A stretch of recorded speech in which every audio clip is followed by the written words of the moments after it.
It's Europa League day today, and to say that I am nervous about this game is quite the understatement. I am kind of bricking it. I'm not going to lie to you. A lot is on the line here, as I've said in the knockout stages of this competition. But the very thought that West Ham could potentially be within one game of reaching a European competitions final is a lot to take in. For some people, it's a pinch yourself moment.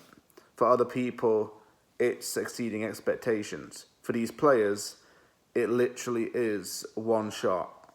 It's Eminem lose yourself kind of stuff. Did you know what I'm saying? This is how much this game means. West Ham's trailing 2-1 in aggregate going into today's game. And I think that, according to the facts, West Ham will need to win by at least 2-0 to secure a place in the final. It's easier said than done, obviously. But I think that if we score the first goal, Eintracht Frankfurt will be chasing the game a bit. So West Ham's got to be in command from the get-go and play with that same energy, tempo and confidence that it had in the second leg at Lyon, rather. Why did I say Lille? We haven't played them yet this season. Anyway, we've got a lot to think about. Tactically, player personnel, who gets dropped and who doesn't. I've seen some really silly things on YouTube and Twitter about who should be dropped, saying Antonio should be dropped, Cresswell should play, which he should, by the way, but people disagreeing that he shouldn't play. People saying should Cresswell start, should he not? That's what I'm trying to get at. I've had people on Twitter saying, why don't we have Ben Johnson playing? I didn't really think he played very well over his last few games. And I think Sofal has to come in. Sofal's been a rock at the back. And I think he's starting to find his former self. He's starting to return to the Sofal that we saw in his inaugural season at West Ham. Now that he's starting to get his confidence back, we're seeing some of the former Sofal now. The Sofal that was tied with Cresswell with 7 assists in one season. Let's get him in the starting lineup, I say. As for Frankfurt's team, it's not been doing very well in the league. It lost to Bayern Leverkusen 2-0. Mind you, Frankfurt did rest most of its first-team players. But as I mentioned in the game before it was played at the London Stadium, this team wasn't really doing that well in the Bundesliga. It's 11th in the Bundesliga right now. It's not going to get Europe next season. It's had a lot of struggles. So winning the Europa League would be Frankfurt's last chance this season to get European football for next season. Maybe that's another reason why this side wants to get to the final and hopefully, in their fans' mind, win. So that's another thing. These are both two teams that want European football next season.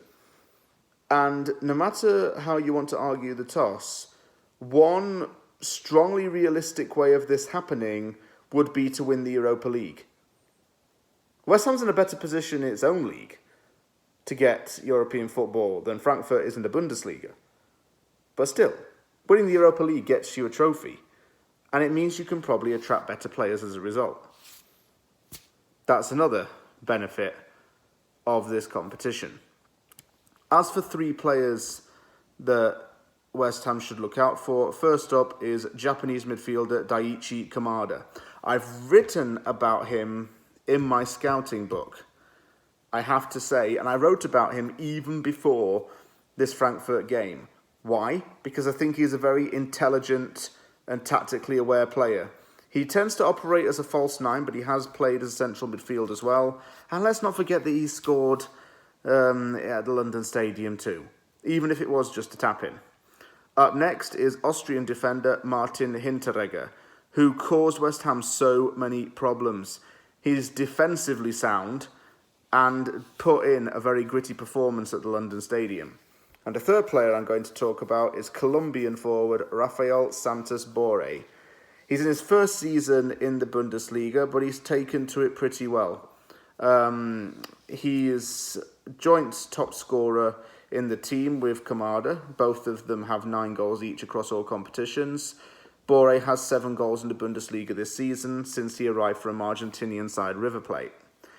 Borré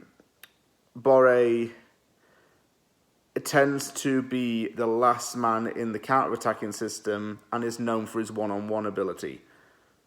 That's why he is such a potent scorer and a deadly threat in this Frankfurt team.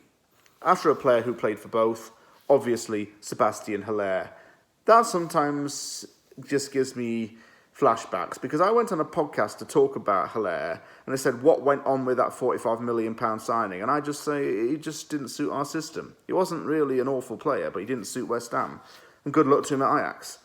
That's the only civil way you can go about it. But the thing is, Haller has never slagged off West Ham. He doesn't regret his time in East London.